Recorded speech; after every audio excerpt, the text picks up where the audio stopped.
Ես Սուջանի եւ մյուսների ազատ արձակվելու արդիվ միայն ուրախ եմ։ Բոլորս։ Եվ աստվածտա, որ մյուս մեր եղբայրներն էլ վերադառնան գերությունից։ Հիմա գամ ձեր կոնկրետ հարցին։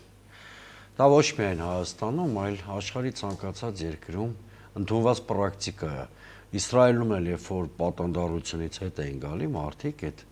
Համասի մոտ գտնվողները,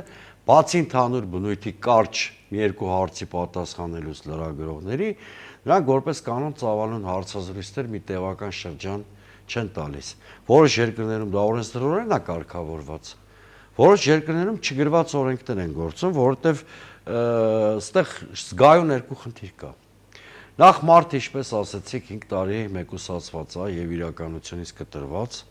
եւ շատ անտեղի է այդ մարդու հույզերը եւ մնացած բաները շահագործելը, սա մեկ։ Ինքը խոսողը պիտի հասկանա, որ ինքը գերեվարվել է մեկ այլ Հայաստանում, հայտնվել է մեկ այլ Հայաստանում եւ ժամանակ է պետք ուղղակի ադապտացվելու։ Բայց մեր պարագայում իր լրջագույն խնդիր կա։ Բացի այս բարոյական եւ իրավական խնդիրները կա գոյաբանական ուղի խնդիր։ Դա այն է, որ առայժմ Սուջանը ինքը պիտի այդ մասին մտածեր, գերության մեջ գտնվում են շուրջ 2 տասնյակ մեր հայրենակիցներ։ Կասկած չունենաք, որ Սուջանի ցանկացած խոսք Բաքվում օգտագործվելու է մյուսների նկատմամբ ճնշում բանեցնելու